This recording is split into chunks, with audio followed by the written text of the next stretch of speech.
Good morning mga kapatid. Good morning po sa inyo lahat. Isang mapagpalang umaga po sa ating lahat. At welcome po sa Nice Relax. Amen. Thank God na narito tayo ngayon sa gawain ng ating Panginoon para magpuri at magpasalamat sa Kanya at sa marami po mga bagay na dapat magpasalamat sa Kanya araw-araw. Amen. Amen. Ating po ang lahat na tumayo. At inalikan ko rin po si Brother Galo para sa ating mabilis prayer.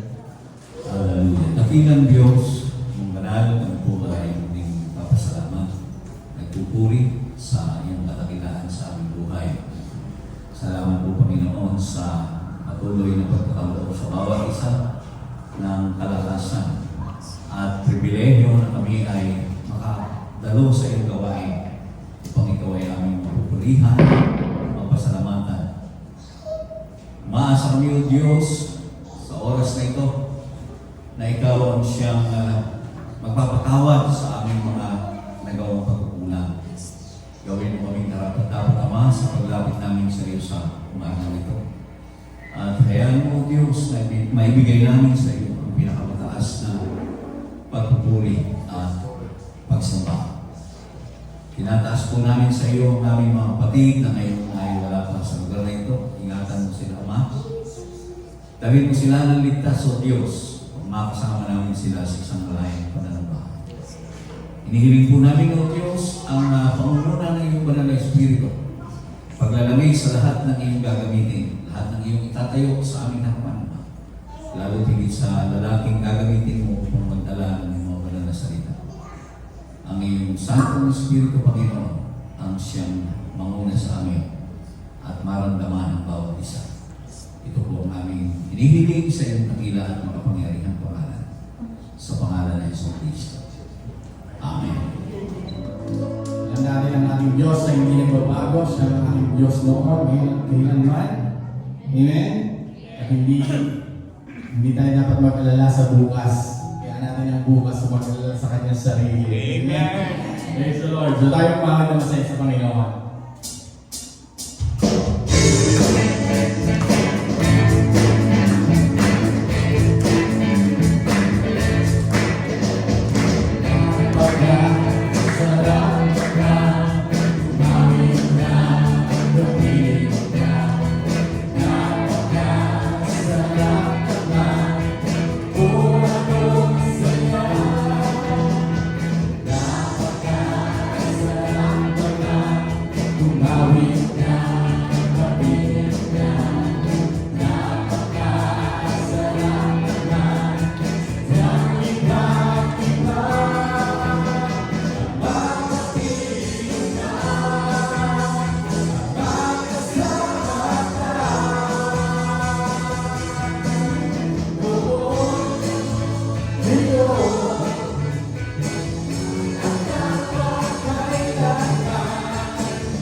Diyos, di siya nagbabago. Napakabuti ng ating Diyos, di siya nagkukulang. Itataas ang ngalan niya sa lahat ng nilikha. Napakabuti niya ng ating Diyos. Napakabuti ng ating Diyos, di siya nagbabago. Napakabuti ng ating Diyos, di siya nagkukulang. Itataas ang ngalan niya sa lahat ng nilikha. Napakabuti niya ng ating Diyos. Nais ko magpasalamat sa ating Diyos. Nais ko ay magmuli at itaas ang ngalan ni Jesus. Napakabuti ng ating Diyos, di siya nagbabago. Napakabuti ng ating Diyos, di siya nagkukulang. Itataas ang ngalan niya sa lahat ng nilikha. Napakabuti niya ng ating Diyos. Nais ko magpasalamat sa ating Diyos. Nais ko ay magmuli at itaas ang ngalan ni Jesus. Nais ko magpasalamat sa ating Diyos. Nais ko ay magmuli at itaas ang ngalan ni Jesus. Nais ko magpasalamat sa ating Diyos. Nais ko ay magmuli at itaas ang ngalan ni Jesus. Napakabuti ng ating Diyos, di siya nagbabago. Napakabuti ng ating Diyos, di siya nagkukulang. Itataas ang ngalan niya sa lahat ng nilikha. Napakabuti niya, napakabuti niya, napakabuti niya ng ating Diyos. Praise God! Kung ngayon ang sabat na ating ito sa ating mga buhay, amen?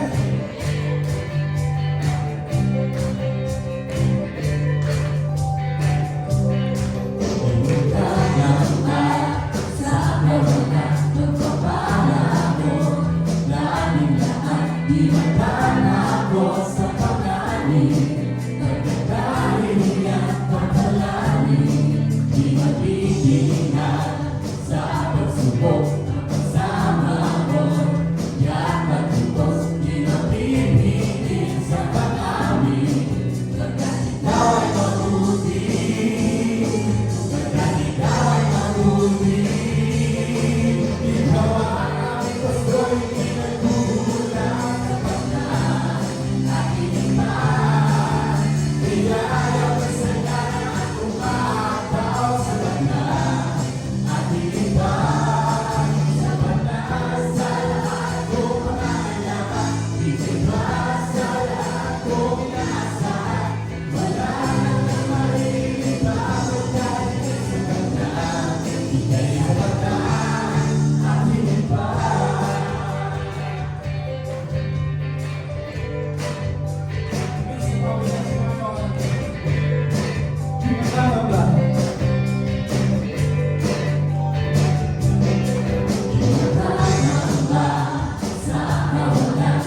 Hallelujah, hallelujah, purihin o Diyos. Patuloy po natin sambahin ang ating Diyos na buhay ngayong umaga. Sila po ang ating sandigan. Amen? Sila ang ating batong masasandigan sa panahon ng uncertainty. Amen? Praise the Lord. Hallelujah. Glory to Jesus.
Kung ano man sa sarili, ito'y laban. At ang pagkaya, ito'y laban. Ito'y hindi pa rin sapat, dahil nararapat. Ano pa ba ang maihandog ko? Liban sa buhay ko nang galing sa'yo. Kung ano man sa sarili, ito'y laban. At ang pagkaya, ito'y laban. Ito'y hindi pa rin sapat, dahil nararapat. Ano pa ba ang maihandog ko? Liban sa buhay ko nang galing sa'yo. Kung ano man sa sarili, ito'y laban. At nakabati na ito'y laban. Ito'y hindi pa rin sapat, dahil nararapat. Ito'y hindi pa rin sapat, dahil nararapat. Ito'y hindi pa rin sapat, dahil nararapat.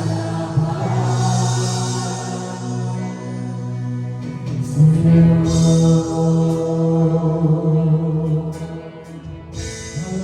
hallelujah, praise the Panginoon. Wala nang nagmumulot Diyos. Tanggapin mo ang aming pagpupulitang sa Roma. Hallelujah, hallelujah, hallelujah, we're ready to be praised.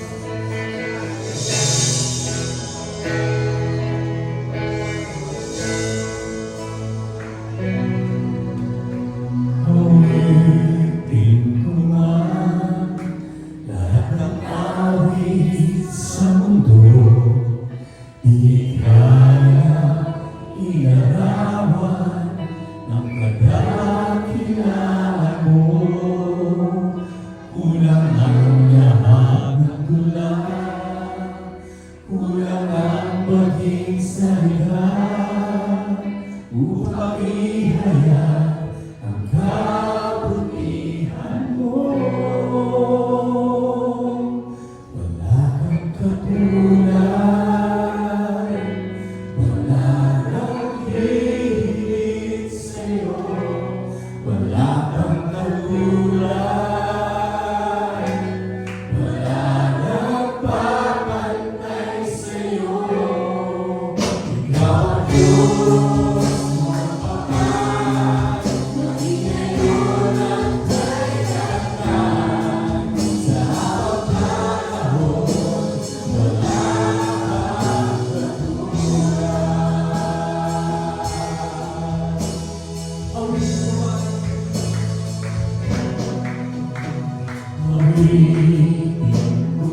magpapantay sa'yo.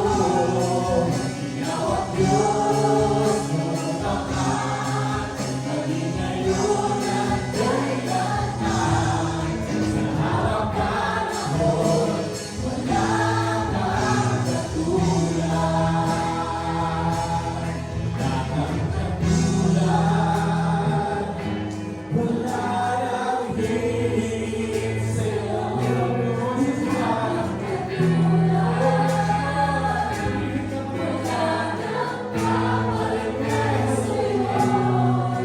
Ikaw ang Diyos ng pagpapat, naging ngayon at kailanman. Sa harap ka naman, wala kang katulad.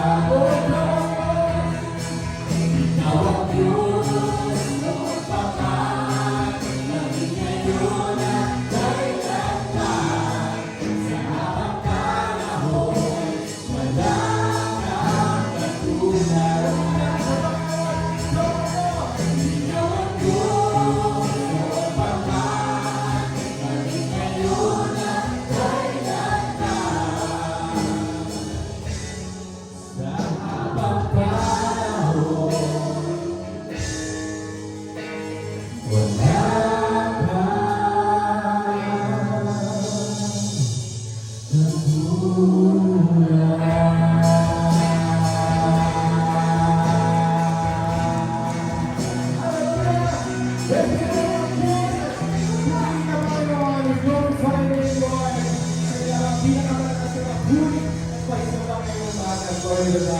Grabe yung mga awitin natin ngayon na tugmang-tugma sa nangyayari sa mundo ngayon na talagang ang Lord ay walang katulad. Amen, mga kapatid.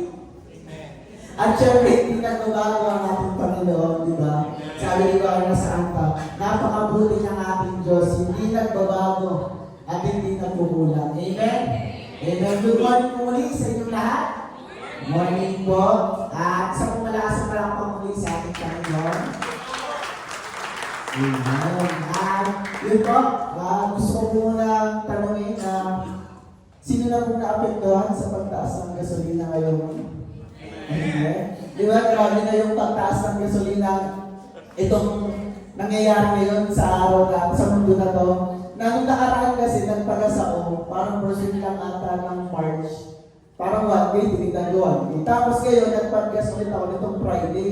Pinicturean ko ng pursuit ng March. Tapos, pinakumpara ako sa ala, 5 liters na yung nawawala sa 1K. Kaya sabi ko, grabe yung 5 liters na yun, parang isang week ko na yun sa motor ah. Kaya sabi, grabe na talaga yung nangyayari sa mundo na pataas ka ng pataas yung mga bilihin, syempre yung gasolina. Hindi man natin kontrolado yung nangyayari sa ekonomiya, pero lagi natin tandaan, kontrolado ng Lord ang ating mga buhay at ang mundo na ating tinatabaan mga kapatid. Amen? Amen. Pero hindi lang syempre sa pagtaas ng gas ang nangyayari ngayon. Syempre tumataas na rin yung bilihin eh, di ba? Tumataas na siya.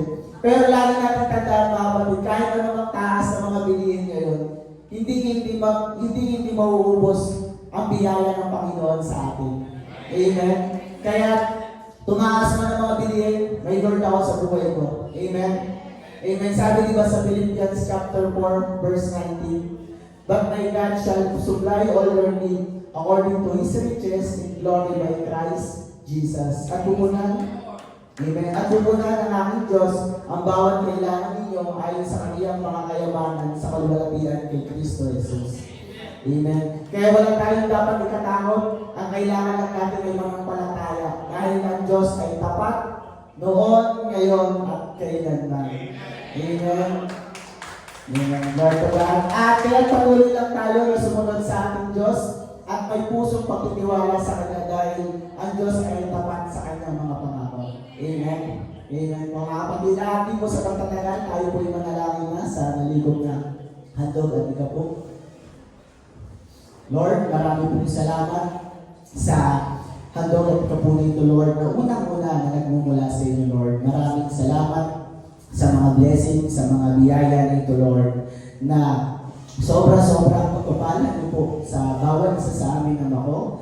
Thank you rin, Lord, sa mga biyaya, sa blessings Lord God, at sa pinagkukuhanan po namin ng mga hanap buhay sa mga nagtatrabaho, Lord, ay i-bless niyo po, Lord God, ang bawat isa po sa amin. At ganoon na rin po, Lord God, ay i-bless niyo, Lord God, ito po mandugan ka po na magamit po sa tama, Panginoon ko. At bigyan niyo po kami, Lord, ng katalinuhan na sa inyo lang na nagmumula sa ikakalagaan pa po ng inyong pong mga salita. Maraming pong salamat sa mga blessings, sa mga biyaya na ito, Lord. At lahat ng papuri pasasalamat ay tanging sa inyo. In Jesus' name, amen, mga kapatid. At ready na po ba ang lahat sa salita ng ating Panginoon?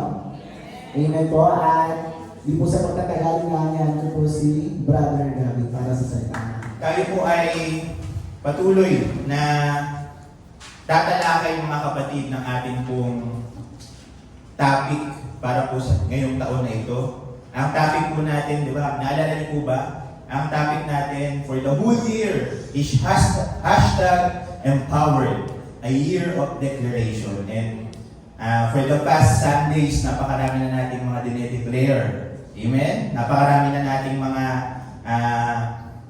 aral na natutunan na dapat nating dinedeclare. Dinedeclare niyo ba mga kapatid? Yung mga napag-aaralan natin? Last week, pinag-aralan natin, di ba, we are united in Christ. Dinedeclare niyo ba yan araw-araw sa inyong mga buhay Kristiyano? Di ba? Nakaraan, pinag-aralan natin, I am saved by grace through faith. Di ba? I am saved by grace. Dinedeclare ba natin yan mga kapatid? Di ba? And napakarami mga kapatid pa na ating pong mga napag-aralan upang ideklara ngayong taon na ito. At ngayong umagang ito mga kapatid, another declaration yung ating pong pag-uusapan. And ito po ay very familiar na sa bawat isa po sa atin. So hindi mo makatagal, buksan po natin ating mga Biblia sa Matthew 7:21 to 23. Ito po ay very familiar verse sa bawat isa po sa atin mga kapatid. Usually ito ay ginagamit natin sa ating pong evangelism. Pero ito pong verse na ito mga kapatid, sa totoo lang, this is a verse para po sa mga Kristiyano. Naniniwala po ako dun mga kapatid. So basahin po natin mga kapatid. Matthew 7:21 to 23, sabi dito, not everyone who calls out to me, Lord, Lord, will enter the kingdom of heaven. Only those who actually do the will of my Father in heaven will enter. Verse 22, on Judgment Day, many will say to me, Lord, Lord, we prophesy in your name and cast out demons in your name and perform many miracles in your name. 23, but I will reply, I never knew you. Get away from me, you who break God's law. So napakabigat na talatang ito mga kapatid. And nawa ay hipuin ng Panginoon natin mga puso't isipan at magkaroon tayo ng enlightenment upang tayo po ay mas lumalim sa ating pong paglilingkod at relasyon sa ating pong Panginoon. Manalangin po tayong lahat. Father God in heaven, in the name of Jesus, salamat sa inyo pong mga salita na namin pong binasa sa umagang po ito. Dalangin po namin ang kaunawaan, ang karunungan ang siyang ibigay niyo po sa bawat isa po sa amin. Nagpapasalamat kami, Lord, na sa dinami-dami ng mga tao dito po sa mundo, isa kami sa mga may privilege na makilala ka at maglingkod sa inyo. Lord, sa umaga po ito, langsan mo ang aming mga tainga upang aming malinaw na marinig ang inyong mga salita. At sa umaga po ito, Panginoon, hayaan niyo po na ang inyong pong Santong Espiritu, Lord, ang siyang pumagitna po sa amin. Hayaan niyo po, Lord, na ang inyong pong lingkod ay inyong pong gamitin instrumento. Kayo po ang manguna sa pulpito pong ito. Itago niyo po siya sa inyong pong likuran, Lord. At kaluwalhatian niyo po ang mangibabaw sa gawain pong ito. Nananalangin po kami, Lord, na anumang mga hadlang ay inyo pong alisin sa pangalan ni Jesucristo. In the name of Jesus Christ, any distraction upang hindi namin malinaw na marinig ang inyo pong mga salita. Lord, we are praying for authority and clarity sa pulpito pong ito, Lord. At higit sa lahat, nananalangin kami ng enjoyment sa pakikinig ng inyong pong mga banal na salita sa oras mo ito. Maraming salamat. Kayo na po ang bahala sa mga susunod na gawain, sa mga susunod na oras na namin pong gagawin sa oras na ito. At ito po ang aming pagsama at pagdalangin. In Jesus' name we pray. Amen and amen. Sige po, makakabalik na po tayo sa ating mga upuan, mga kapatid. Ang pag-uusapan po natin ngayon, mga kapatid, ang ating pong i-declare ngayong umaga pong ito is, I am a new creation. The old is gone and the new has come. Very familiar na sa bawat isa sa atin. Usually, ginagamit natin to sa pang-araw-araw nating buhay bilang mga Kristiyano. Amen? Pero sa totoo lang, mga kapatid, kung atin pong iisipin bilang mga Kristiyano, darating talaga tayo sa araw na kung saan, mga kapatid, ay haharap tayo sa Panginoon. Naniniwala ba kayo doon? Darating tayo sa panahon, mga kapatid, na haharap tayo sa Panginoon. At pag humarap tayo sa Panginoon, mga kapatid, naniniwala ako na hindi tayo tatanungin ng Panginoon kung gaano tayo ka-busy sa church. Hindi tayo tatanungin ng Panginoon kung gaano karami ang ating pong naibahagi na salita ng Panginoon. Hindi tayo tatanungin ng Panginoon kung gaano karami ang ating mga na-impress sa ating pong paglilingkod. Naniniwala ako, mga kapatid, na tatanungin tayo ng Panginoon sa paraan na ang tanong niya is this: kilala ba kita? Do I know you?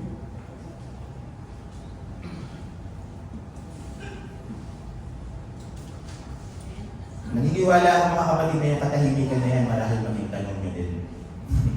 Amen? Kasi maraming mga Kristiyano, mga kapatid, akala nila, porket active sila sa ministry, active sila na naglilingkod, active sila na umaattend, active sila na nagsasalita tungkol sa Panginoon, active sila, mga kapatid, na gumagamit pa ng spiritual gifts. Alright? Okay na yun. Pero, ang sabi ng Panginoon, mga kapatid, sa Matthew 7:21, hindi lahat ng tumatawag sa akin, Panginoon, Panginoon, papasok sa kaharian namin. At dun sa dulo ng kanyang sinabi, may ganun siya. Sinabi niya, I never knew you. Amen? So, pwedeng, ang ibig sabihin nito, mga kapatid, ay bilang mga Kristiyano na tumanggap sa atin ng Panginoon, ay marahil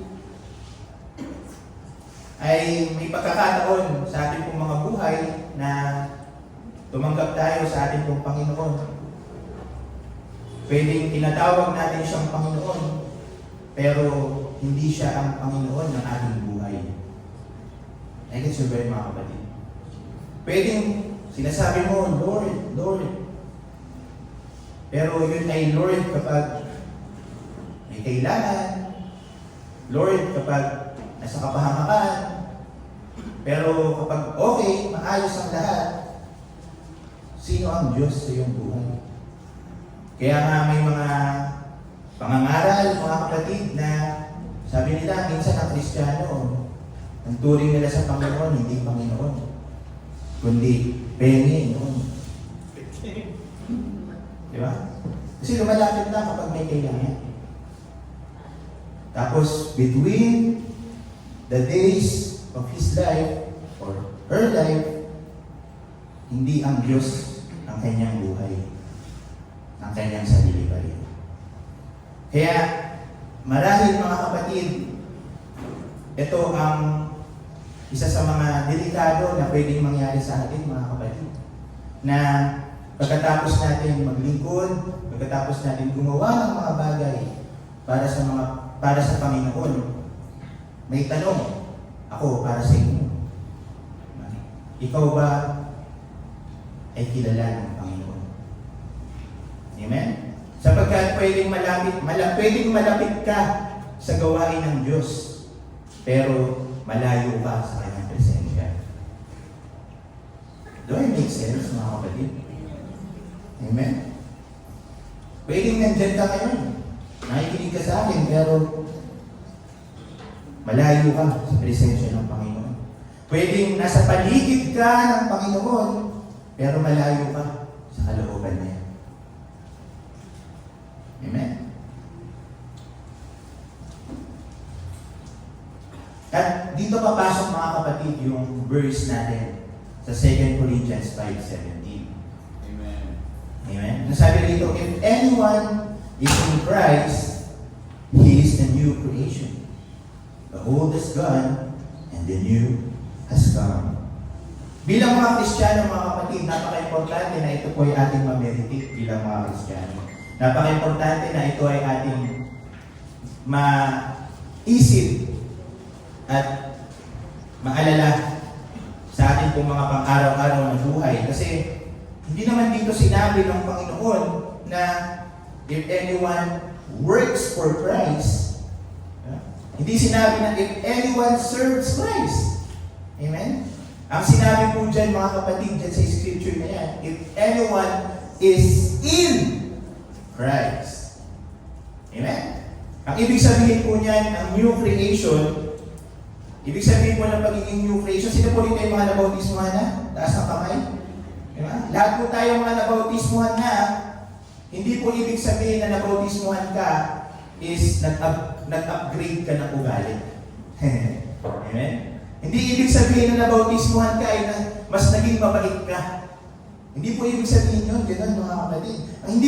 Hindi po porket nabautismuhan ka na o tinanggap mo ang Panginoon, hindi ibig sabihin nun mas religious ka na. Hello? Naigas po ba ako, mga kapatid? Ang pagiging new creation, mga kapatid, ang ibig sabihin nito, mga kapatid, is pagiging bago. Ibig sabihin, mga kapatid, bagong pagkatao talaga. Yun ang ibinigay sa iyo ng Panginoon. Hindi lang basta nag-upgrade yung ugali mo, hindi lang basta na-modify ang iyong sarili, kundi talagang binigyan ka ng bagong katauhan ng ating pong Panginoon. Kaya, sinasabi ko po sa inyo ngayon, mga kapatid, huwag po natin minsan lokohin yung ating pong mga sarili. Sapagkat hindi porket ginagamit ka sa church, hindi ibig sabihin nun, mga kapatid, ay pag-aali na niya. Kung walang pagbabago, hindi mo ine-embrace yung pagbabago na ibinigay sa iyo ng Panginoon, masasayang yun, mga kapatid. Masasayang yung baptism na tinanggap mo, yung bagong katauhan na ibinigay sa iyo ng Panginoon. Hindi porket may gifting ka, may gift ka, na binigay ng Panginoon at ginagamit mo yun, hindi ibig sabihin nun ay may relasyon ka na sa Kanya. Kasi lagi po natin tatandaan, mga kapatid, yung mga gifts na meron tayo, pwede yun mag-function kahit wala tayong intimacy sa Panginoon. Right. Naniniwala ba kayo doon? Amen? Yung ministry natin, mga kapatid, yung ginagawa natin ng pag-ministeryo dito, mga kapatid, pwede yung gumalaw. Pwede yung mag-move, mga kapatid. Pwede yung kumilos, mga kapatid, kahit wala tayong identity. Even without identity, even without intimacy, mga kapatid, pwedeng magamit yung mga gifts, pwedeng mag-move ang ministry. Doon make sense, mga kapatid. Pero ang tunay na anak ng Diyos, mga kapatid, hindi lang basta gumagawa para sa Ama. Siya po ay nananatili sa Ama. Amen? Ang tunay na anak ng Diyos, mga kapatid, hindi lang siya basta gumagawa sa kingdom. He is with the King.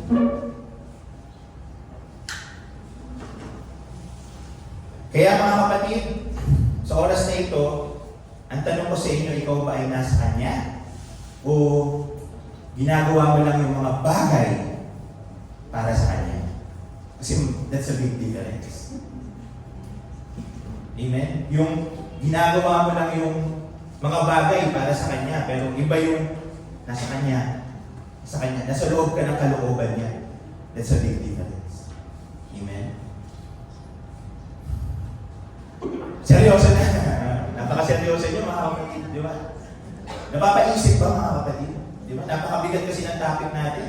Di ba? Napakabigat ng shinare ko sa inyo nung una. Di ba? So hayaan nyo muna ako mag-joke mga kapatid. Meron akong hinanda sa inyo mga kapatid na illustration. Yung isa ba na-experience nyo to?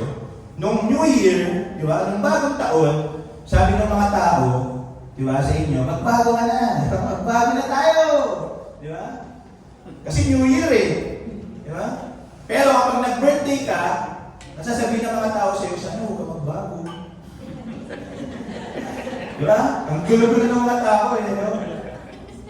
Ito pong joke na ito mga kapatid ay gamit na gamit ito sa totoo lang. Di ba? And ano siya? Reality. Nangyayari. May na-experience ba yan? Galit po ba kayo sa akin? Ito na naman ako, diba? Dahil biro lang po. Okay. Alam pa naman po nakikinig kayo. Diba? Ganyan yung mga tao, diba? Pag New Year, gusto nila magbago ka. Pero kapag birthday mo, ayaw nila na magbago ka. Diba? At alam niyo po ba mga kapatid, ito yung realidad ng maraming mga Kristiyano. Alright? Gusto natin ng change mga kapatid, pero minsan yung change na yun hanggang ibabaw lang, hanggang surface lang. Hindi pumupunta dun sa pinaka-ugat ng tunay na pagbabago mga kapatid. Minsan mga kapatid, may ginagawa tayong pagbabago. Yung mga tao mga kapatid, ang pagbabago nila is sa surface lang. Ang mundo natin, yung pagbabago is inaayos yung ugali, inaayos yung image. Pero iba mga kapatid, yung 2 Corinthians 5:17. Yung sinabi doon mga kapatid na statement, if anyone is in Christ, hindi yun basta repair lang. Hindi yun basta nirepair lang, minikapan para magkaroon ng bago. Hindi yun. Ang tinutukoy doon mga kapatid na talagang bago is overhaul. Amen? Kaya, hindi lang basta inayos yung ugali mo, hindi lang basta inayos yung image mo, hindi lang basta naging active ka sa church. Hindi lang ganun mga kapatid. Kundi talagang nagbago yung puso mo, simply because sumurrender ka sa ating pong Panginoon. Amen? Alright. Okay. At the same time mga kapatid, alright, minsan mga kapatid, may mga bagay sa buhay natin na, kaya minsan hindi tayo nagbabago. May hirap na baguhin sa atin po mga buhay kasi meron tayong mga ayaw bitawan. Yan. Yung atin pong mga tinatago. At yun po yung kadalasang mga rason mga kapatid kung bakit yung change hindi talaga totally nababago tayo. Kasi may mga hirap tayong bitawan. Diba? Gusto natin, kaya minsan mga kapatid bilang mga Kristiyano, gusto natin magbago, gusto mo ng change. Sino rito gusto ng pagbabago? Say amen. Kung gusto mo ng pagbabago, minsan, hirap tayo kasi may mga bagay tayong hinuhold. At kapag meron kang hinuhold, mga kapatid, nagbabago ka nga, pero yung pagbabago mo hindi buo. Yung pagbabago na nangyayari sa iyo, mga kapatid, nagbabago ka nga, pero hindi buo yung pagbabago na yun, mga kapatid. Minsan, gusto natin manatili sa Panginoon. Nananatili tayo sa Panginoon, pero dahil meron tayong hinahawakan, meron tayong mga habits, meron tayong mga hindi ma-let go, mga kapatid, napupunta pa rin tayo dun sa ating pong mga lumang sarili. Kaya mga kapatid, ito ay isang bagay na delikado bilang mga Kristiyano. Kasi ang new creation, mga kapatid, ibig sabihin ng isang bagong nilalang, hindi ito compromise. Amen? Hindi ito compromise mga kapatid, hindi ito partial change. Hindi ito mga kapatid, behavioral modification. Hindi po yun ganun mga kapatid.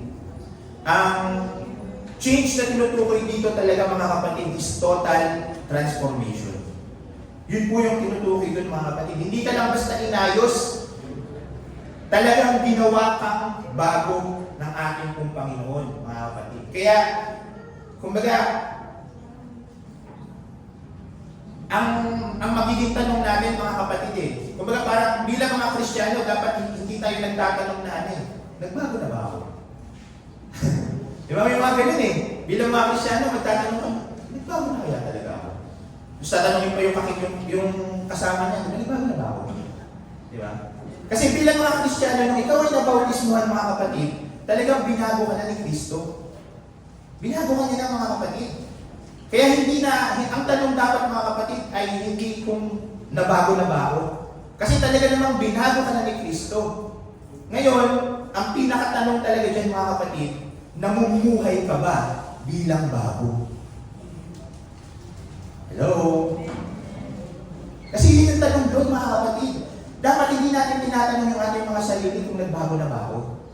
Ang dapat na tanungin mo, nabubuhay ba ako bilang bago? Kasi, nung pagkatapos mong tumanggap sa Panginoon, nagbago ba yung mga habits mo?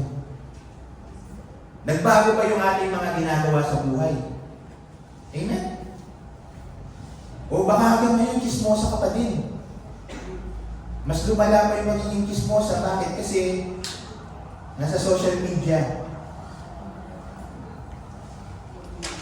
Sige, erase na lang yun. Sorry kung nasaktan kayo, ha? Di ba? Yun yung tanong Di ba? Sige nga, pwede mo bang tanongin yung kaliwat kanan mo? Tanungin mo siya, sabihin mo, nabubuhay ka ba bilang bago?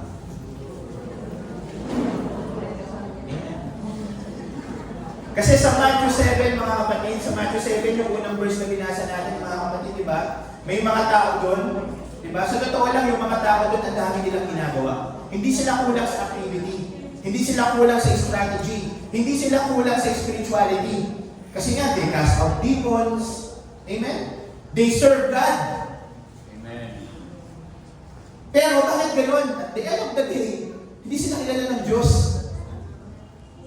Bakit gano'n? Diba? Kasi ang totoong dahilan dyan, mga kapatid, ay nung nabago ba sila? Nagbago ba yung kanilang pamumuhay? Binago ba? Talaga bang namumuhay sila bilang bago? O they are still na namumuhay, mga kapatid, dun sa kanilang lumang sarili pagkatapos ng gabi ang ating ng Panginoon. Pwedeng meron kang mga spiritual gifts, mga kapatid. Pwedeng meron kang mga gifts, mga kapatid, na pwedeng magamit sa ministry. Pero ang tanong kasi dyan, mga kapatid, is nagbago ka ba talaga para sabihin ng Panginoon, I knew you. Amen?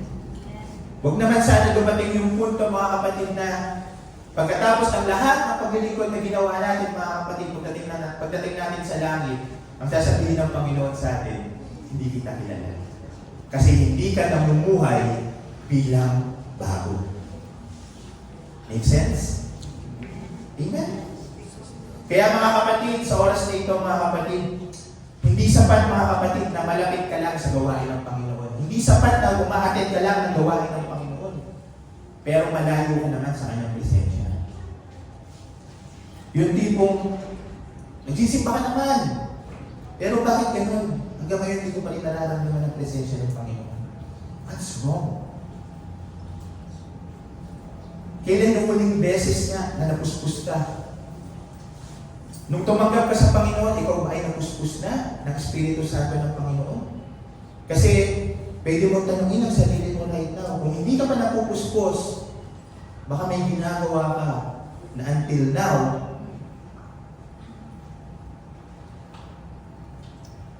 ay yun pa rin yung mga bagay na hindi kalooban ng Panginoon. Na ngayong Kristiyano ka na.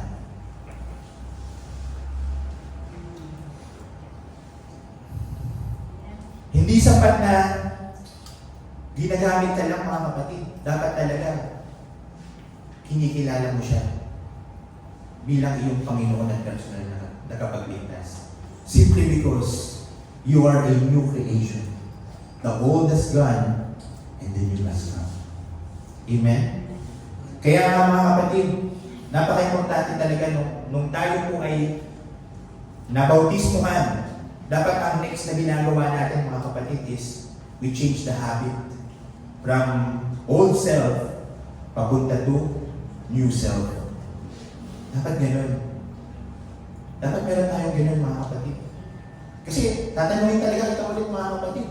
Talaga bang nabubuhay ka bilang bago? Or you are still on the habit of being the old you? Di ba? Ikaw pa rin ba yung dating ikaw? O ikaw ba yung ngayong bago na nilala? Di ba? Kaya kailangan natin palitan, mga kapatid, is yung word na habit bilang mga Kristiyano. Ang habit, mga kapatid, napakahirap tanggalin yan. Naniniwala ba kayo na ang habit mahirap tanggalin? Di ba? Yung word na habit, mga kapatid, pwede mo ba natin i-gain sa habit?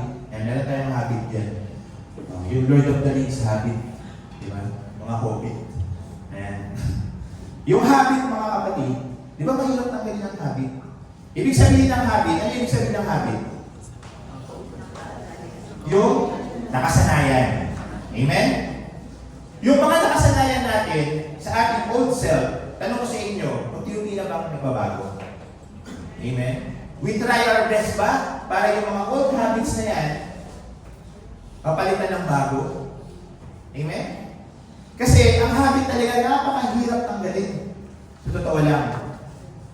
Kung papansinin nyo nga, mga kapatid, kapag yung habit, tinanggal natin yung H, meron pa rin tinatawag na habit. Nagigets ba, mga kapatid? Yung habit, tinanggal mo yung H, meron pa rin habit.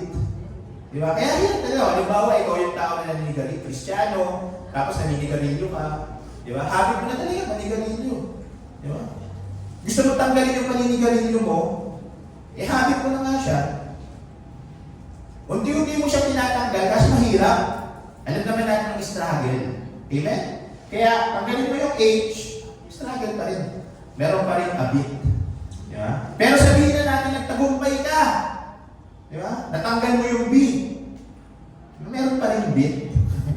Di ba? Minsan kasi tawagin ka yan. Di ba? Lalo na ngayon, di ba? Ayaw mo naman ni Garillo, pero meron namang big. Mas mabango yung usok nun. Di ba? Yung usok na alamang ng big, bango nun. Hindi mabenta yung joke ko ngayon. Diba? Pero isipin niyo, mga kapatid, yung, diba? Pag gusto mo magbago, tanggalin mo yung H, may habit pa rin, tanggalin mo yung B, ay yung A, meron pa rin bit. Napakahirap. O, tanggalin natin yung B. Diba? Meron pa rin it. Mahirap talaga. Amen? Pero, alam niyo po ba, mga kapatid, na nakasalalay yung ating pong pagbabago din? Hindi lang sa Panginoon. Kasi dapat, nasa Diyos ang awa, pero nasa tao ang gawa. Amen? We should decide. Kailangan tulungan natin yung ating mga sarili na magbago. Bakit? Kasi meron namang Holy Spirit para gabayan tayo. Pero walang magagawa ang Holy Spirit kung ikaw ay patuloy na nakasadlak sa iyong mga ginagawang kasalanan. Sa iyong mga nakasanayang kasalanan. Kaya minsan, mga kapatid, nawawalan tayo ng pagbabago sa ating mga kasarili kasi yung it na yan, mga kapatid, na pumipigil sa atin. Kaya kung tatanggalin natin dyan, mga kapatid, sige, pakituloy. Ayan. Yung habit, mga kapatid, sa totoo lang, ang pinaka-issue talaga niyan, hindi yung kasalanan na meron ka, kundi yung sarili mo. Kasi kaya patuloy mo at patuloy mo siyang ginagawa kasi yun ang gusto mo. Hello? Kaya, kung tatanggalin natin yung, sige po, tatanggalin natin yung I, ano yung may iwan? T. At alam niyo po ba kung ano ibig sabihin ng T? Transformation. Amen? Make sense ba, mga kapatid? At alam niyo po ba kung ano po ang sabi, mga kapatid? Sa Galatians, di ba? Galatians 2:20, ang sabi po dyan, mga kapatid, I have been crucified with Christ. It is no longer I who live, but Christ lives in me. Amen? Ang tunay na Kristiyano, mga kapatid, hindi na siya yung namumuhay para sa kanyang sarili. Si Kristo na. At sa araw-araw ng kanyang mamumuhay, mga kapatid, si Kristo ang number one na namumuna sa kanyang bumubuhay, mga kapatid. Kaya meron akong gustong ipunto, mga kapatid, sa ating pong pangangaral ngayong araw na ito. Lagi po natin tatandaan, mga kapatid, that yung word na I am a new creation, the old has gone and the new has come, meron po yung mga symbolism, meron po yung mga ibig sabihin. At yung number 1 na gusto kong ipunto sa inyo, mga kapatid, is you were not repaired. You were crucified. Amen? Hindi ka lang basta ni-repair para maging bago. Di ba? Parang sasakyan. Di ba? Bumili ka ng second hand. Tapos, yung second hand na yun, pinaayos mo para umandar. Ang ating pong pagiging new creation, mga kapatid, is hindi ganun. Ikaw ay talagang sinira. Ikaw ay sinira, mga kapatid, tapos inayos ka ulit para maging bago. Yun po yung tinutukoy dito, mga kapatid. Kaya ang sinasabi dito sa Romans 6:6, mga kapatid, knowing this, that our old man was crucified with Him. Yung old man natin, nung tayo po ay tumanggap sa ating pong Panginoon, it was crucified with Him. Napako din siya dun sa krus yung ating pong mga sariling pagkatao, mga kapatid. Napako sa krus, mga kapatid, that the body of sin might be done away with, that we should no longer be slaves of sin. Amen? Na ibig sabihin po dyan, mga kapatid, na nung tayo po ay tumanggap sa ating pong Panginoon, ang ating pong mga lumang pagkatao, mga kapatid, inalis ng Panginoon. At pinalitan ka ng bagong pagkatao. As in, new ka na. Minsan na naging yung problema kasi mga kapatid, ayaw tanggapin na bago ka na. Ako pa rin ito. Diba? May mga pimples pa rin naman ako pagkatapos ko kumahon sa tubig. Diba? May mga tagyawat pa rin naman ako. Ang tinutukoy dito, mga kapatid, is yung ating pong mga kaluluwa. Pinalitan ng Panginoon, binago ng Panginoon. Amen? Binago ka na.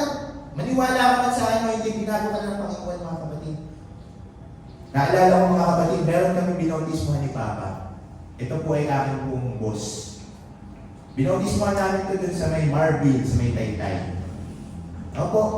Boss ko to. Talagang, nung nasyal ko to ng gospel, naniwala talaga siya sa gospel. Tapos sabi niya, magpapaptize ako. Naniwala siya eh. No?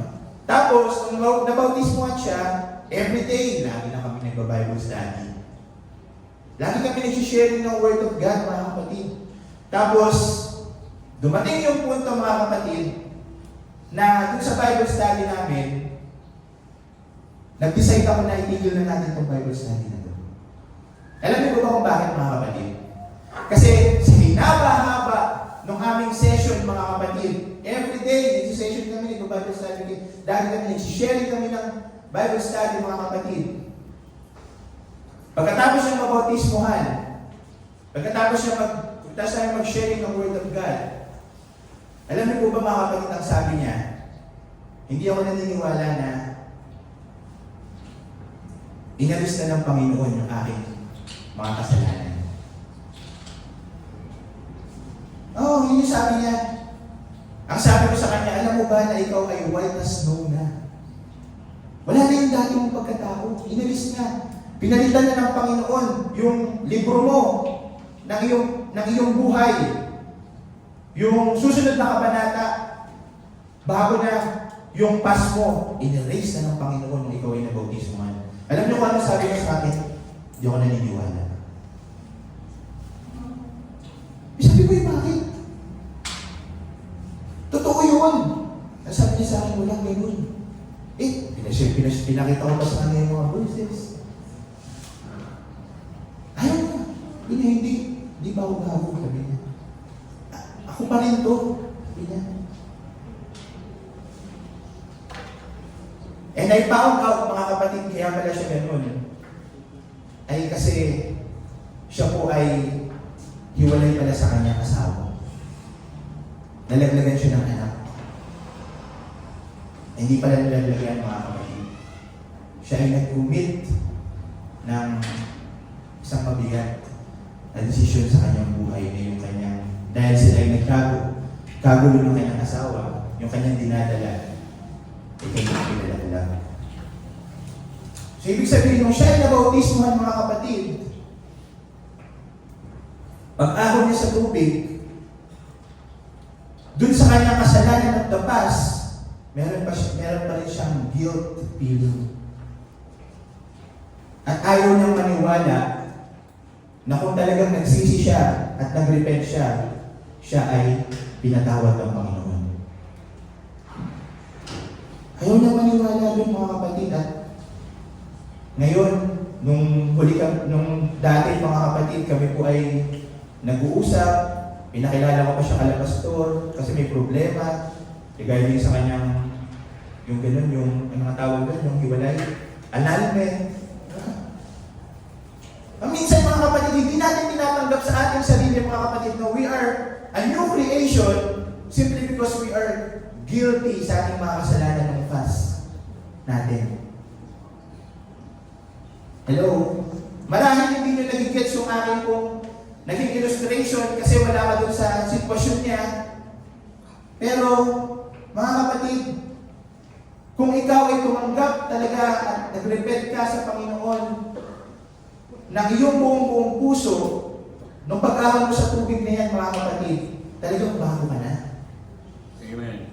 Yung dati mong pagkatao, talagang inalis na yan ng Panginoon, bago ka na talaga. Ang kailangan mo na lang gawin, mga kapatid, ay mamuhay na parang bago. Amen. Kaya kaalisin mo yung habit of your old self. You change it. Bakit ganun, mga kapatid? Simply because Christ is crucified. Nabago ang Diyos. Amen? Nabago siya dun sa krus, mga kapatid. He was crucified. Kaya yung symbolism, mga kapatid, ng pagkabago niya sa krus, ang symbolism ng mga kapatid, yung pagkabago rin ng ating pong mga lumang sarili. Hello? Hindi ka under renovation.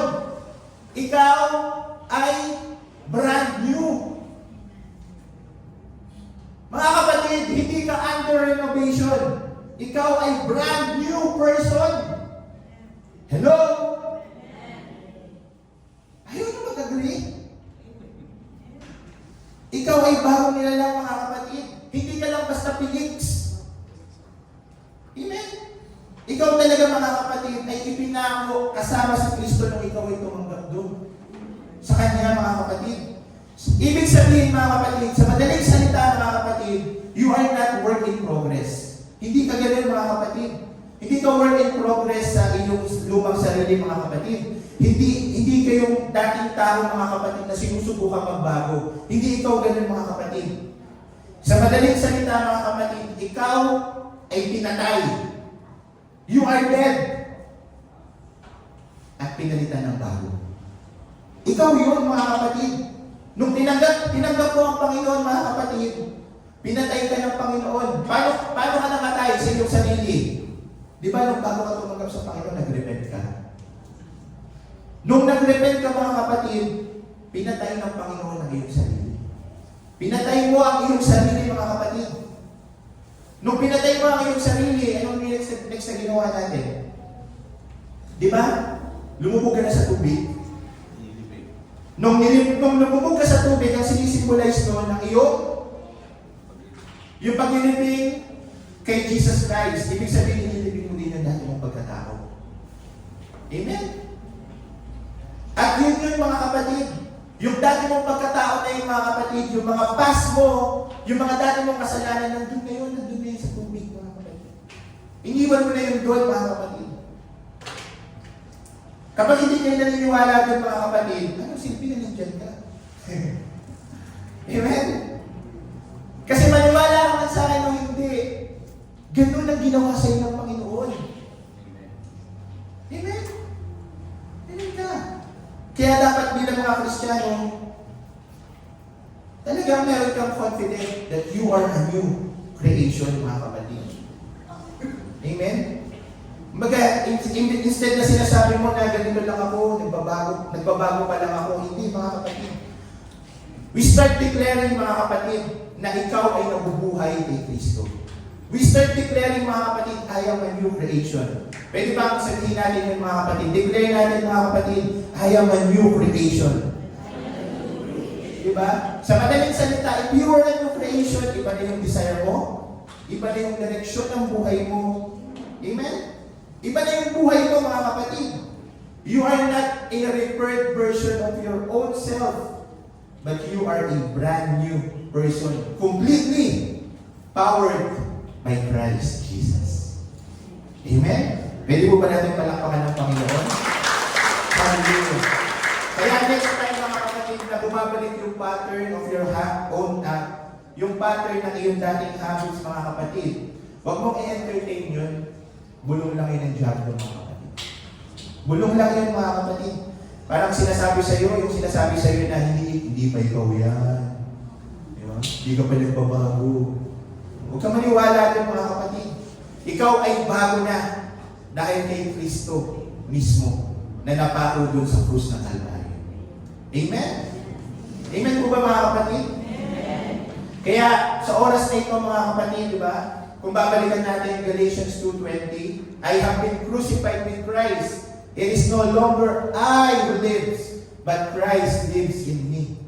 And the life which I now live in the flesh, I live by faith in the Son of God, who loved me and gave Himself for me. Amen? You have been crucified. Di ba? Declare mo na yun. Talagang bago ka na. You were crucified. Pinatay ka. Tapos, ginawa kang bago ng ating mong Panginoon. Amen? Kaya tingnan mo yung kaliwat kanan mo ngayon. Sa totoo lang, talagang brand new person yan. Hindi na yan yung dating hindi na yan yung dating Sister Doris. Hindi na. Bago na yan. Hindi na yan yung dating Georgie. Di ba? Hindi na yan yung dating Tina. Bago yan. Sa mata ng Panginoon, bago yan. Amen? Make sense po ba, mga kapatid? Pangalawa, na gusto kong ipunto, mga kapatid, you are not just change. Yan. Para lang mas na-concrete natin, mga kapatid, ito po pinagsasabi ko dito, you are not just change. Hindi ka lang basta binago ng Panginoon, mga kapatid. You are recreated. Kung babasahin natin, mga kapatid, yung Ephesians 4:24, sabi dito, and that you put on the new man, which was created according to God, in true righteousness and holiness. Mga kapatid, minsan kasi, mga kapatid, akala natin ang ginagawa ng Diyos sa ating pong mga buhay, inaayos lang tayo. Pero, ang totoo dyan, mga kapatid, kumbaga parang minsan nakakala natin, may sira ka. Minsan nakakala natin, may sira ka lang. Tapos, aayusin ka ni Lord. Sa katotohanan, hindi ganun, mga kapatid. Kasi hindi ganun yung sinasabi ng Ephesians 4:24. Ang sinasabi ng Ephesians 4:24, mga kapatid, hindi ka lang basta in-improve, hindi ka lang basta yung in-update ng updated version. Hindi ka lang basta ganun, mga kapatid. Talagang nilikha ka muli. You are created again. Nung ikaw ay nabautismuhan, mga kapatid. Kaya yung salitang new, alam niyo ba yung salitang new, mga kapatid? Ibig sabihin ng new creation, by anyone is in Christ, he is a new creation. Ibig sabihin ng new doon, mga kapatid, it's a Greek word. Ang ibig sabihin doon, mga kapatid, is kainos. Sabihin nyo nga po, kainos. Kainos. Ibig sabihin ng kainos is new in Greek. Na ang meaning po niyan, mga kapatid, is new in nature. New, bago talaga, mga kapatid. Kasi hindi tayo updated version ng ating mga sarili nung tayo ay binautismuhan. Talagang you are recreated by God. Sa madaling salita, mga kapatid, hindi ka dating makasalanan na sinusubukang maging mabait. Hindi ka ganun. Hindi ka yung makasalanan na sinusubukang maging mabait, mga kapatid. Hindi ka dating madumi na sinusubukang maging malinis. Ikaw ay bagong nilalang na may bagong puso, bagong espiritu, at bagong identity. Ikaw, mga kapatid, ay hindi lang basta makasalanan na tumanggap sa Panginoon. Ikaw, mga kapatid, ay hindi lang basta tao na nagtatry na maging bago. Ikaw, mga kapatid, ay isang tao, mga kapatid, na binigyan ng bagong puso. bagong kaluluwa, bagong espiritu ng Panginoon, at bagong identity. Kaya nga, John 1:12, for those who believe, He give them the right to become Son of God. Amen? Dati, wala kang relasyon sa Panginoon, ngayon meron ka ng relasyon. Bakit? Kasi binigyan ka ng bago. Minsan naguguluhan kasi tayo doon, mga kapatid, na bakit parang bumabalik pa rin ako sa dati. Kaya siguro ang hirap i-digest, no? Bakit parang nahihirapan pa rin ako na magbago sa akin ng mga sarili? Kasi ganito yan, mga kapatid, hindi problema yung identity mo. Hindi problema, mga kapatid, na hindi problema kasi yung identity na meron ka. Ang totoong problema kasi, mga kapatid, is hindi pa align ang isip mo kung sino ka talaga. Yun yung totoo. Hindi align yung isip mo kung sino ka talaga. Ibig sabihin, mga kapatid, ang kailangan mong gawin, isuot mo yung pagiging Kristiyano. I-live out mo yung pagiging Kristiyano mo. I-declare mo araw-araw, I am a new creation. Kaya nga napakaganda, mga kapatid, ng ating team. Diba? Bakit? Kasi kung tayo ay nagsimula maging Kristiyano, talaga bang dinedeclare mo that you are a new creation? O nagpe-pretend ka lang? Diba? Dito, mga kapatid, hindi mo kailangan mag-pretend that you are a new creation. I-acknowledge mo lang na talagang ginawa kang bago ng Diyos. I-acknowledge mo, mga kapatid, on your own self, mga kapatid. So kapag sinasabi ng, bumubulong sa iyo, mga kapatid, na ganyan ka pa rin, hindi ka pa rin nagbabago. Di ba? Huwag mong paniwalaan yung mga kapatid, sabihin mo, hindi na. Iba na ako. Iba ka na. Iba ka na. Iba ka na. Kitang-kita ko. Amen? Pag kinakanta natin yung iba ka na, di ba? May meaning ba sa atin yun? O nakikita lang natin material things? Yung mayroon na nakasabi na kotse dito, iba ka na. Di ba? Pero sa mata ng Panginoon, hindi material things yun, mga kapatid.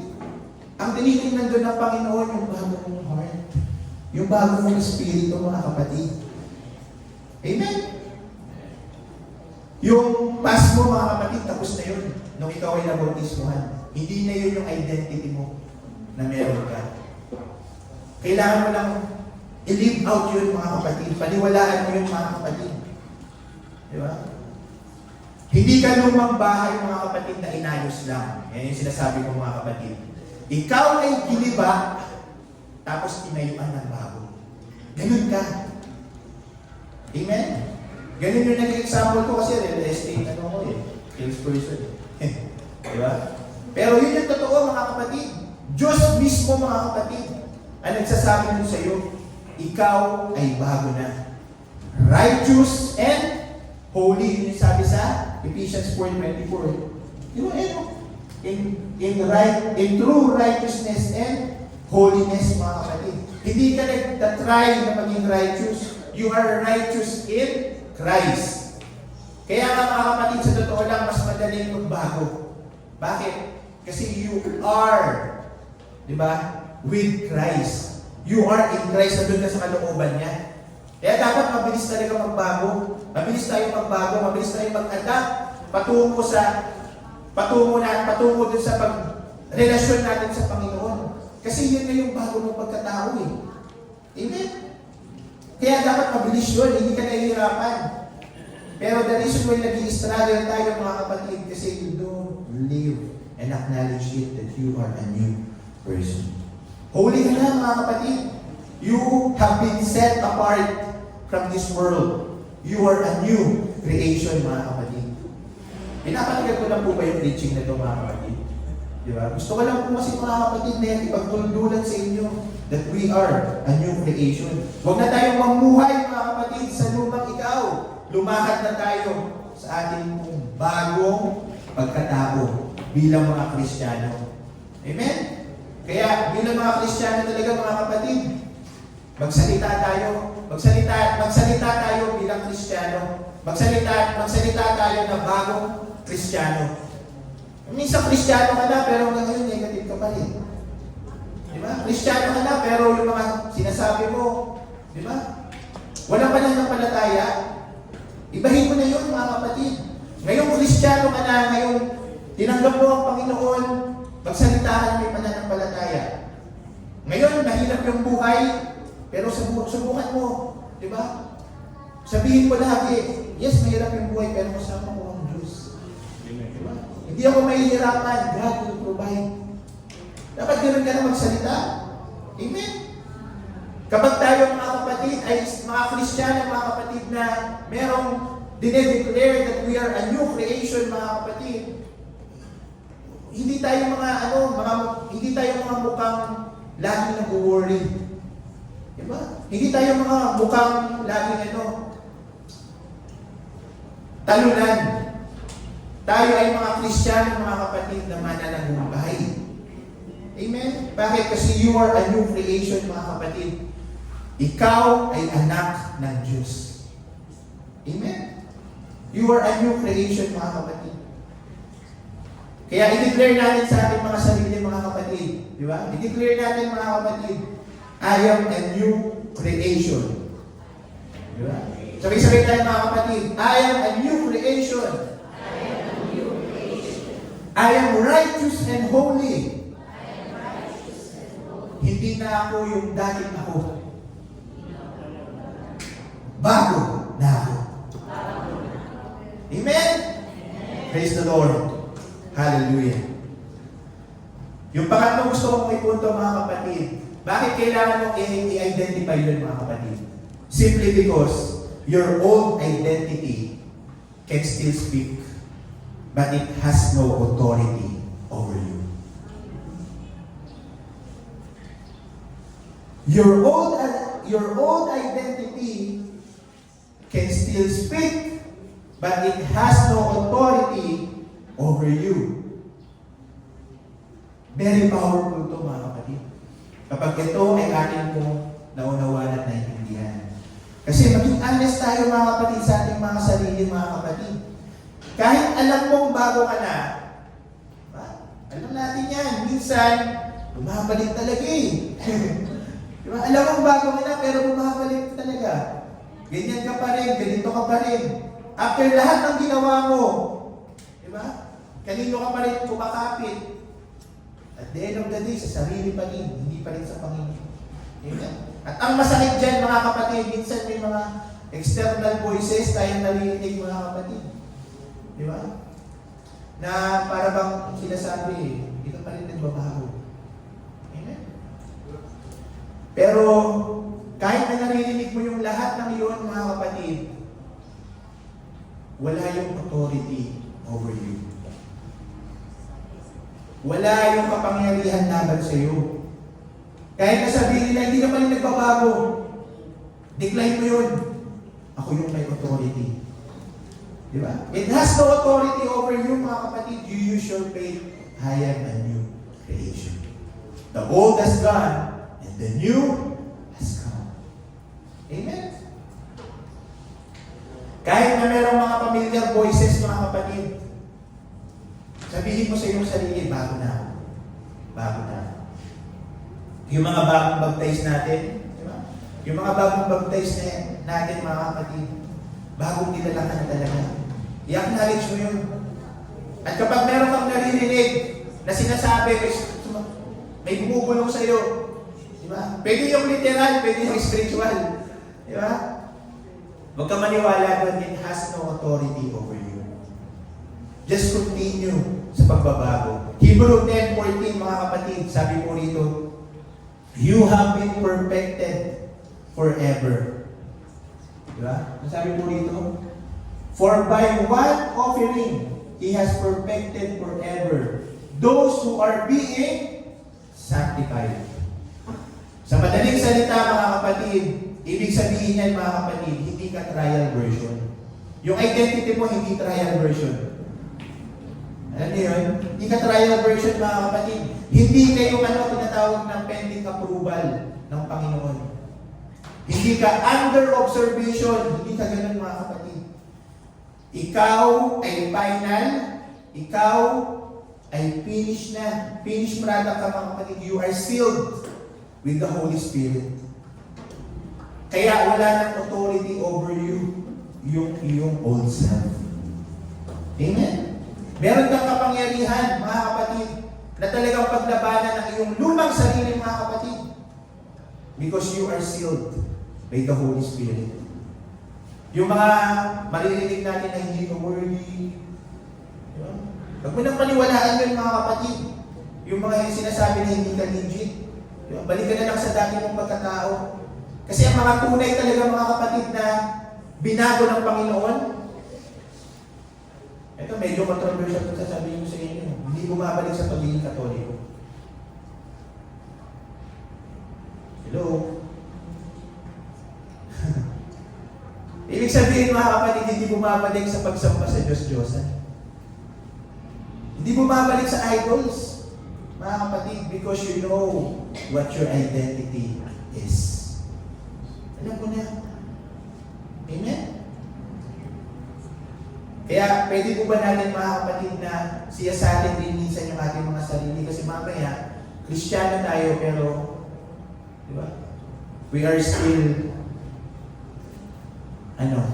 under the authority of our own self. At hindi yun yung gusto ng Panginoon sa ating po mga buhay. Gusto ng Panginoon na ikaw, yung new self mo ang may authority laban yun sa old self mo.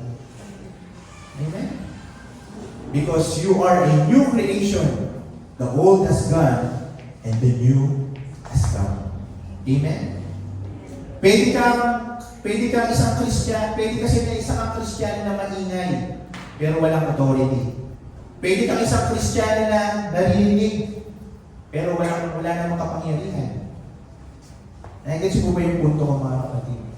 Na sa madaling salita, mga kapatid, pwede kang Kristiyano na walang impact sa iyo, yung cross. Hindi nagkakaroon ng impact sa iyo yung ginawa ni Kristo dun sa cross. Kaya kung isa kang Kristiyano, mga kapatid, napaka-importante talaga na ang number one na sinasariwa natin, mga kapatid, yung kaligtasan na ibinigay sa atin. Because sa pamamagitan nun, mga kapatid, tayo po ay nagkaroon ng pagkakataon na magbago. Kasi nung in-accept natin yun, pinaniwalaan natin yun, you have been with Christ. You are a new creation. The old has gone and the new has come. Amen? Ang ating pong pagkatao, mga kapatid, ay hindi sa kung sino ka ngayon. Ang ating pong pagkatao, mga kapatid, ay nakabase dun po sa finished work ni Jesus Christ. And that is the cross of Calvary, mga kapatid. Yun po yung katotohanan ng mga kapatid. So today, mga kapatid, ngayon, i-define mo talaga yung sarili mo. Wala na yung nakaraan ko. Wala na talaga yung pagkatao mo. Ako ay binago na ni Kristo. Ako ay hindi nahalipin ng kasalanan. Ako ay anak na ng Diyos. Dapat ganun tayo, mga kapatid. So, talagang huwag na tayong makipag-negotiate dun sa ating dating pagkatao. Kasi yung dati nating pagkatao, patay na yun, mga kapatid. Patay na yun. Di ba? Na kung saan yun tayo pupunta sa ating point na gusto kong ipunto, mga kapatid. Yung pang-apat na gusto kong ipunto, mga kapatid, is God no longer relates to your old identity. Okay? Yan po yung gusto kong i-share sa inyo, mga kapatid. Last na. Okay? Kasi mayroong isang bagay, mga kapatid, na kailangan mong maintindihan ngayong araw na ito. Okay? Hindi lang nagbago ang buhay mo, kundi pinalitan ang record mo sa harapan ng Panginoon. Yun po yung katotohanan doon. God will no longer have a transaction on your old self. Hindi na siya magkakaroon ng transaction sa iyong lumang pagkatao. At ang transaction na ng Panginoon sa iyo ay yung bagong ikaw. Kaya kung namumuhay ka sa dating ikaw, paano magkakaroon ng transaction ng Diyos sa iyo? Make sense ba? Kaya dapat talaga, we live every day new sa ating mga buhay. Colossians 3:3, mga kapatid, sabi nito, you dead or you died, and your life is now hidden with Christ in God. Okay, listen very carefully mga kapatid. Ang sabi doon mga kapatid, you died. You died. Ibig sabihin, namatay ka na mga kapatid. Hindi sinabi dyan mga kapatid na you are improving. Hindi sinabi dyan you are improving. Or hindi sinabi dyan mga kapatid na you are transitioning. You are transitioning from old to new. Hindi ganun mga kapatid eh. Ang sinabi dyan mga kapatid, you died. Namatay ka mga kapatid. At ngayon, di ba? Since namatay ka mga kapatid, sabi dito, sabi dyan, your life is now hidden with Christ. Anong ibig sabihin nito mga kapatid? Kapag tinitingnan ka ng Diyos mga kapatid, ang ibig sabihin niyan mga kapatid, kapag tinitingnan ka ng Diyos, ang tingin sa iyo ng Panginoon mga kapatid, is hindi ka niya nakikita outside Christ. Nagiging ba yung mga kapatid? Kapag tinitingnan ka ng Panginoon mga kapatid, hindi ka tinitingnan ng Panginoon outside sa relasyon mo sa Panginoon. Yesu Kristo mga kapatid. Hindi ka niya kinakausap based dun sa past mo. Hindi ka niya kinakausap mga kapatid, hindi ka niya nakikita kung nasaan ka bago mo makilala si Kristo. Kinakausap ka niya mga kapatid base dun sa kung ano ka ngayon pagkatapos mo tanggapin ang ating pong Panginoong Hesus Kristo. Sa madaling salita mga kapatid, ang relasyon mo sa Panginoon hindi dun sa past mo. Ang relasyon mo sa Panginoon ay sa kung ano ka ngayon dahil dun sa tinanggap mo kay Hesus Kristo. Your life right now mga kapatid ay dahil ikaw ngayon mga kapatid ay bago na. Hindi ka nakakausapin ng Panginoon. Kumbaga, sasabihin niya sa iyo, hindi, anak kong magnanakaw. Hindi niya gagawin yun sa iyo. Anak kong magnanakaw, anak kong chismosa. Anak kong, hindi ka ganun nakausapin ng Panginoon. Ang kausap sa iyo ng Panginoon, anak, I love you. I know what you're going through. Nakikita ba ako mga kapatid? Ganun tayo kinakausap ng Panginoon ngayon simply because we are a new creation. The old has gone and the new has come. Amen? Hindi na tayo kinakausap ng Panginoon base dun sa kung ano yung past na meron ka. Kaya nga, bilang mga Kristiyano, kung ano man yung nagawa mo bago mo tanggapin ang Panginoon, stop being guilty about it because God already forgiven you. Pinatawad ka na ng Panginoon doon. Amen? You are new creation. Bago ka na. Kaya may mga Kristiyano, mga kapatid, hirap na hirap lumapit sa Panginoon. Hindi makalapit sa altar. Kasi mayroong guilt feeling. Hindi magawa i-live out yung kanyang faith. Merong guilty feelings. Kasi may mga trauma. O bago magpunta dito, may nagawang kasalanan. Pero hindi ka tinitingnan ng Panginoon based dun sa past eh. Ang tingin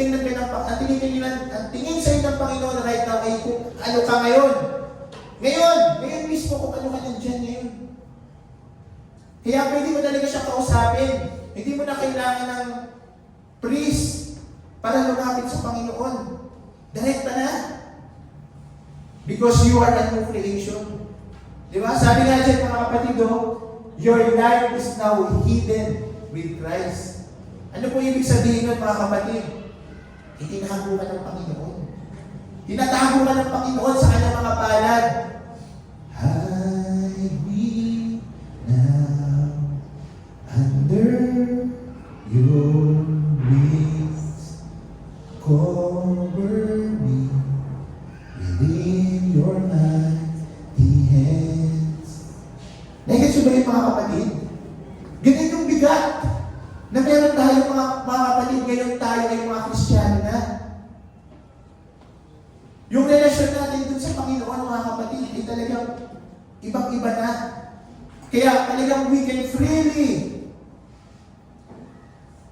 na lumapit talaga sa ating pong Panginoon. Kaya, di ba? Hirap na hirap tayong i-break. Yung parang kapag lumalapit ka sa Panginoon, lalo na kapag mag-altar call, parang talagang mayroong barrier ang isang Kristiyano na hindi talaga makalapit sa Panginoon. Pero subukan mo mga kapatid, you set aside all those reservations na meron ka. You give up. You let go. And you start acknowledging the Lord. Huwag na bahala na. Diba? Iba yung magiging dating mga kapatid. Kaya nga sabi sa Isaiah 43:18-19, forget the former things. Do not dwell on the past. See, I am doing a new thing. Now it springs up. Do you not perceive it?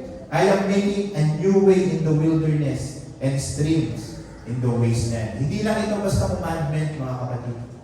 Ito, or hindi lang ito isang motivation na verse, or hindi lang ito yung basta encouraging na verse, mga kapatid. Ito ay isang command ng Panginoon. Forget the former things. Eh, sabi ng Panginoon, forget the former things. Kalimutan mo yung nakaraan mo.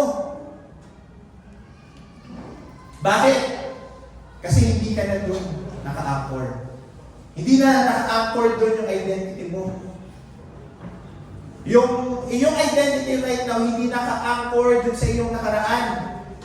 You are not anchored with your past. You are anchored right now in Christ. You are anchored with Christ, mga kapatid. Ang problema kasi minsan, mga kapatid, God already moved forward. Ang Diyos already moved forward, pero ikaw nasa past ka pa din. Hello? Amen? Pero tandaan mo, mga kapatid, hindi ka dinedefine ng Diyos ayon sa pinanggalingan mo. Ikaw ay dinedefine ng Panginoon based sa kung ano yung tinapos mo kay Kristo. Kung ano yung tinanggap mo kay Christ. Doon ka dinedefine ng ating Panginoon. That's why, totoo talaga, your past does not define your future. You have been defined because of your relationship with Christ right now. Kaya, tanungin mo talaga sa sarili mo, kamusta ba ang relasyon mo sa Panginoon? Kung babasahin pa natin, mga kapatid, Micah 7:19, He will again have compassion on us and will subdue our iniquities.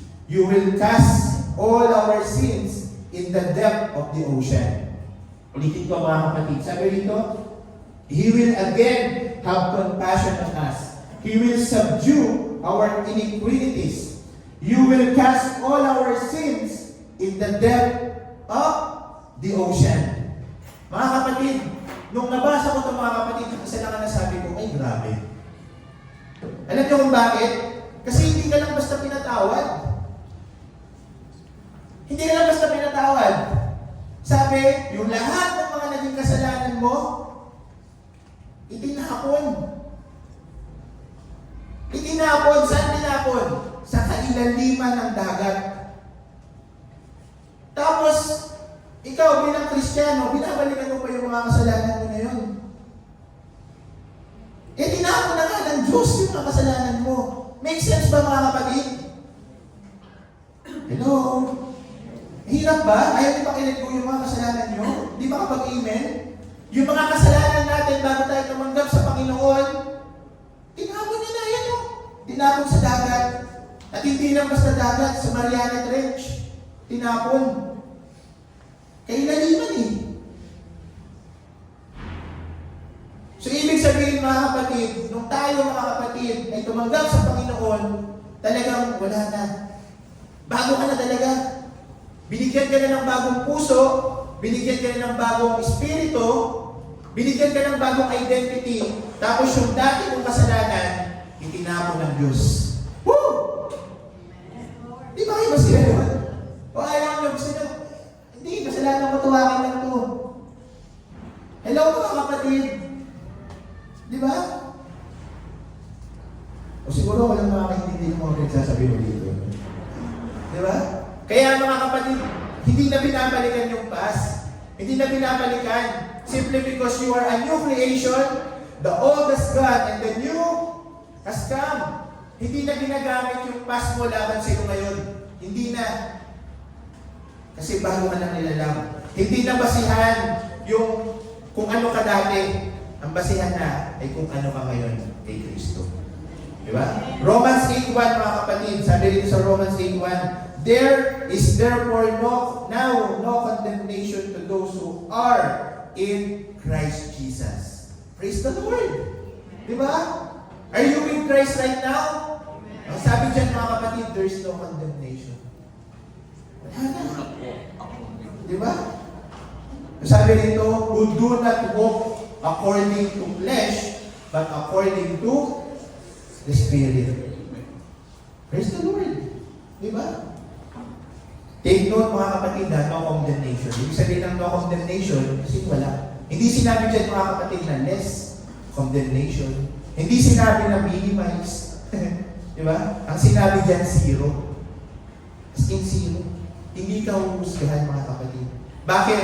Kasi nung tumanggap ka sa Panginoon, you are a new creation, the old has gone, and the new has come. Kung may maririnig ka na boses, you're still that person. Diba? You're still guilty. Diba? Kalimutan mo na yun mga kapatid. Hindi ang Diyos na nagsasalita doon. Diba? Iba ang boses na nagsasalita doon. Amen? You are justified mga kapatid. Maniwala ka sa akin ngayon. You are justified dahil doon sa ginawa ni Kristo doon sa cross of Calvary mga kapatid. 2 Corinthians 5.21, sabi rito, He made Him who knew no sins to be sin for us, that we might become the righteousness of God in Him. Diba? Jesus took your sin so that you will receive righteousness. Ang tindi, di ba?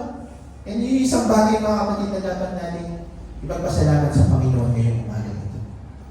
Amen? Isang bagay mga kapatid na dapat natin i-appreciate. Isang bagay mga kapatid na dapat natin pasalamatan. Bakit? Kasi binigyan ka ng pagkakataon ng Diyos para magbago. Amen? Talagang totoo talaga eh. Kahit na lumang-luma na, talagang sa dinami-dami, bakit ikaw yun nandito? Because you have the privilege. Di ba? Na makilala siya. Hindi ka tinatrato ng Diyos bilang makasalanan. Di ba? Tinatrato ka ng Panginoon bilang righteous in Christ. Di ba? Yun ibig sabihin ng mga kapatid. Kaya mga kapatid, maging honest tayo sa ating mga sarili. Iniisip pa ba natin yung mga past natin? Di ba? Yung kung sino ka bago ka mapunta dito. Diba? Kalimutan natin yun. Kasi baka yun yung nagiging dahilan, baka hindi ka talaga makalapit sa Panginoon totally. Di ba? Kasi nga, kapag nag-altar call tayo, until now, wala talagang lumalapit sa harapan. Di ba? Wala talagang nag-altar call. Pag sinabi kasi altar call, di ba? You give yourself to God. You surrender yourself before God. Diba? Pero until now, meron pa rin iyak. Diba? Until now, meron pa rin takot. Sino ba yung nakakakita sa'yo? Tayo-tayo lang naman. Diba? Until now, meron ka pa rin reservation. Hindi mo pa rin mabigay yung sarili mo sa Panginoon. Bago nilalang ka na. Kung hindi mo ibibigay yung sarili mo sa Panginoon, kanino? Hello? Diba? Bakit kapag tayo po ay sumasamba sa Panginoon, we still have reservation? Bakit meron pa rin tayong itinitira sa ating mga sarili? O until now, binabalikan pa rin po ba natin yung ating dating pagkatao? Lagi natin tatandaan that you are a new creation. The old has gone and the new has come. Di ba? Sabi dito, you are no longer condemned. You are no longer condemned. You are no longer defined by your sin. You are no longer defined by your past. But you are hidden in Christ.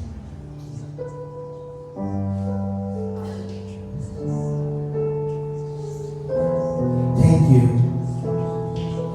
Because in you, we are not condemned. In you, our identity is not in our past. In you,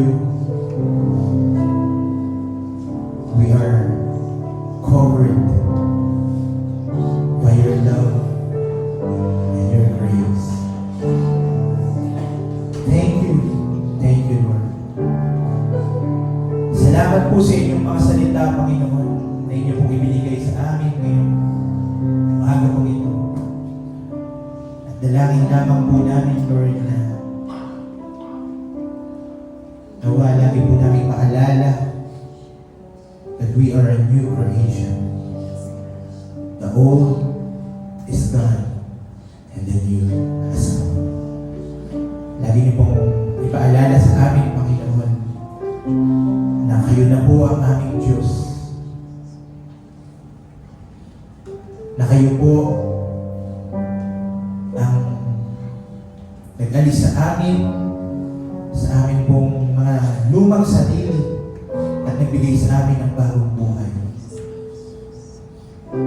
And we are so grateful, Lord, for doing this, Panginoon. Hindi lang kami basta appreciative, Panginoon. Amin pong kinikilala sa amin pong mga buhay ang iyong ginawa. Nabigyan kami ng pagkakataon na makilala ka. Sa dinami-dami ng mga tao na pwedeng maglingkod sa iyo, isa kami sa pinili mo. Kaya salamat po, Panginoon. At kami po, Panginoon, ay nagpapasalamat sa pagkakataon nito na kami ay nandirito. At kami rin ay nananalangin para sa aming mga kapatiran na wala po. Hindi namin sila kasama sa oras na ito. Kung nasaan man sila, Panginoon, kayo po, Panginoon, ang siyang kumatnubay sa kanila at magpaalala sa kanila ng aming pong mga gawain, Panginoon. At nawa ay makasama namin sila sa susunod na linggo, Panginoon. At kung meron lang kami mga kapatiran sa oras po ito na meron pong karamdaman, may mga sakit right now, Lord. Hindi namin alam kung nasaan sila, kung ano yung kanilang kalagayan, o kung ano man ang kanilang ginagawa. Dahil kayo lamang, Lord, ang nakakakita sa kanila. Lord, hindi maikli ang iyong kamay upang hindi sila abutin. Sa oras na ito, kami ay nananalangin para sa kanila. Bigyan mo sila ng katugunan sa kanila pong mga manalangin. Kung merong mga may sakit sa oras na ito, pagalingin niyo po sila. You are a God of healer. You are our greatest physician, Lord. Kayo po ang magpagaling sa amin, Panginoon. In the name of Jesus. In the name of Jesus Christ. Panginoon, kung meron na kami mga kapatiran na hirap sa buhay right now, especially financially, Lord, I know that you are a God that can provide. Bless them right now in the name of Jesus. Mag-provide kayo, Panginoon, ng mga solutions. Magpadala kayo ng mga angels po, Panginoon, na tutulong sa kanila, Panginoon. And I know that you can do it. You can do it, Lord. In Jesus' name. In Jesus' name. In Jesus' name. Lord, sa lahat ng mga nandirito, I am declaring blessing upon blessing to each and every one of us, Lord. At sa simbahan ito, Panginoon, kayo po, Panginoon, ang siyang magbigay ng identity sa lugar na ito, Lord. As a church that serve and a church that will tell the truth. In the name of Jesus Christ. In the name of Jesus Christ. Ibalik nyo kami sa mga susunod namin gawain, Lord, na excited at hanggang magpuri sa mga pasin. Maraming salamat po, Panginoon. Sa inyo po ang mataas na pagpuri at pasasalamat. In Jesus' name we pray. Amen. Amen. Tanggapin po namin ang paspas ng ating iglesia, mga kapatid, ang kapayapaan, kaligayahan, at pag-ibig ay mananiwa lagi sa bawat isa sa atin. Bitbitin natin ang ebanghelyo sa ating trabaho, paaralan at tahanan, at iuwi natin sa susunod na linggo ang tagumpay na nagmumula sa Kanya. You're dismissed in Jesus' name. Magkamayan po tayo lahat, mga